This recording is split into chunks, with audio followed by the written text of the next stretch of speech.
తుది దశకు చేరుకున్న కాళేశ్వరం కమిషన్ విచారణ, పిఎస్ఎల్వి C61 రాకెట్ ప్రయోగానికి కౌంట్డౌన్ ప్రారంభం, లగ్జరీ కార్ల పన్ను ఎగవేత కేసులో హైదరాబాద్ వ్యాపారవేత్త అరెస్ట్.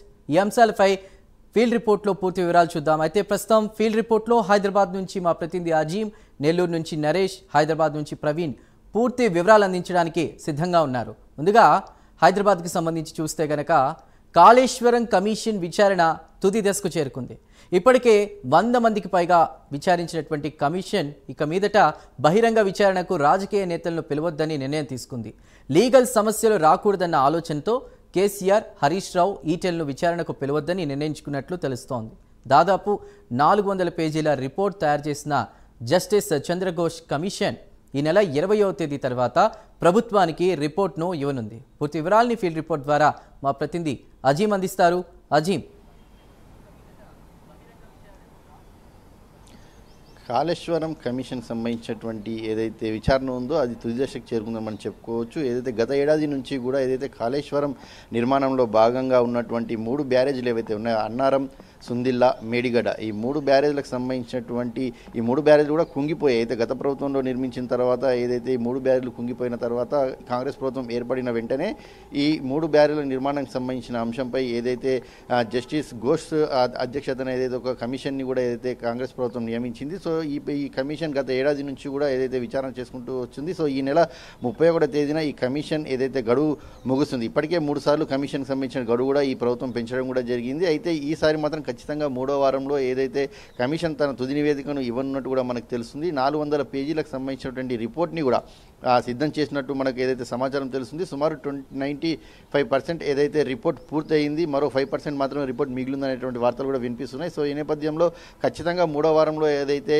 నివేదికను ప్రభుత్వానికి కమిషన్ అందించినట్టు కూడా మనకు తెలుస్తుంది. అయితే గత ప్రభుత్వంలో ఏదైతే సీఎంగా ఉన్నటువంటి కేసీఆర్ కావచ్చు, ఆ సమయంలో ఉన్నటువంటి మంత్రిగా, ఇరిగేషన్ మంత్రిగా ఉన్నటువంటి హరీష్ రావు, అలాగే ఆర్థిక శాఖ మంత్రిగా ఉన్నటువంటి ఈటెల రాజేందర్, ఈ ముగ్గురిని కూడా కమిషన్ పిలిచి విచారిస్తుంది, విచారణ చేయాలని చెప్పేటువంటి అనేక వార్తలు కూడా వినిపించాయి. కానీ అయితే రాజకీయ నాయకుల్ని కూడా ఏదైతే విచారణకు పిలవకూడదని చెప్పి, ఏదైతే లీగల్గా ఎలాంటి సమస్యలు తలెత్తకూడదని, సో రాజకీయ నాయకులకు సంబంధం లేకుండానే ఏదైతే గత ప్రభుత్వంలో ఈ నిర్మాణ సమయంలో ఈ 3 బ్యారేజ్లకు సంబంధించిన నిర్మాణ సమయంలో ఉన్నటువంటి అధికారులు, ఇంజనీర్లు ఎవరైతే ఉన్నారో, లేకపోతే ఇతర అధికారులు ఎవరైతే ఉన్నారో, అలాగే ప్రభుత్వంలో ఏదైతే ఫైనాన్స్ సెక్రటరీ కావచ్చు, ఇరిగేషన్కి సంబంధించినటువంటి ప్రిన్సిపల్ సెక్రటరీస్ కావచ్చు, వీళ్ళందరినీ కూడా పిలిచి ఏదైతే ఇప్పటికే కమిషన్ విచారించింది. వీరందరి దగ్గర నుంచి కూడా అఫిడవిట్ తీసుకుంది. అనుమానాలు ఉన్న వారిపై రెండోసారి కూడా ఏదైతే కమిషన్ ఏదైతే విచారణకు పిలిచి వారి ద్వారా అనేక విషయాలను కూడా ఏదైతే జస్టిస్ ఘోష్ కమిషన్ ఇప్పటికే రాబట్టడం కూడా జరిగింది. సో ఈ నేపథ్యంలోనే మనం చూసినట్టయితే దాదాపు కమిషన్కి సంబంధించినటువంటి నివేదిక కూడా పూర్తి అయినట్టు కూడా మనకు తెలుస్తుంది. సో కాగ్ కావచ్చు, అలాగే విజిలెన్స్ ఇచ్చిన రిపోర్ట్ కావచ్చు, ఇటీవలే ఎన్డీఏసీ ఇచ్చినటువంటి రిపోర్ట్ ఏదైతే ఉన్నాయి, ఈ 3 రిపోర్ట్లు కూడా ఏదైతే కాళేశ్వరం బ్యారేజ్ నిర్మాణానికి సంబంధించినటువంటి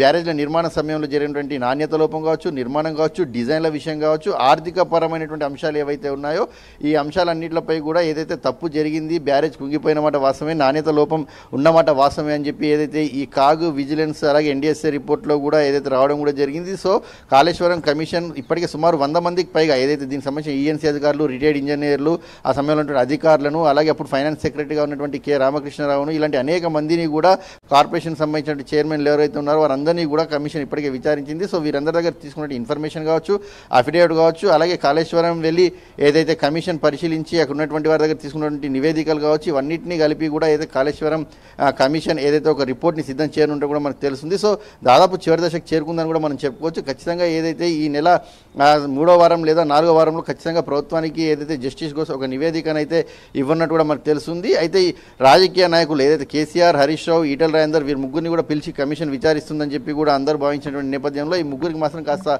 ఊరాట లభించిందని మనం చెప్పుకోవచ్చు. ఎందుకంటే రాజకీయ నాయకుల్ని కమిషన్ పిలవకూడదు, పిలిస్తే లీగల్గా ఉన్నటువంటి సమస్యలను కూడా ఫేస్ చేయాల్సిన అవసరం లేదని చెప్పి కమిషన్ భావించినట్టు కూడా మనకు తెలుస్తుంది. సో స్పష్టంగా అయితే కాళేశ్వరం నిర్మాణ సమయంలో ఆ నిర్మాణానికి సంబంధించిన డిజైన్ల అవసరం కావచ్చు, అప్పుడున్నటువంటి ఇంజనీర్లుగా వేయించిన వాళ్ళు ప్రభుత్వం మాట ఈయన చేశామని వారు చెప్పుకుంటూ వస్తున్న పరిస్థితి కూడా మనం ఏదైతే జస్టిస్ ఘోష్ కమిషన్ ఏదైతే ఎంక్వైరీ చేస్తున్న సమయంలో కూడా మనకు తెలిసిపోయింది. సో ఈ నేపథ్యంలో నివేదిక ఏ రూపంలో ఇవ్వబోతుంది, ఇప్పటికే విజిలెన్స్, అలాగే కాగ్, ఎన్డీఎస్ఏ ఇచ్చిన రిపోర్ట్ ఆధారంగా చేసుకొని ఇచ్చినటువంటి నేపథ్యంలో కమిషన్ ఎలాంటి రిపోర్ట్ ఇస్తుందనేది మాత్రం ఒక ఉత్కంఠ అయితే ఇక్కడ ఉన్నటువంటి తెలంగాణ రాజకీయ నేతలు అందరిలో కూడా నెలకొందని మనం చెప్పుకోవచ్చు.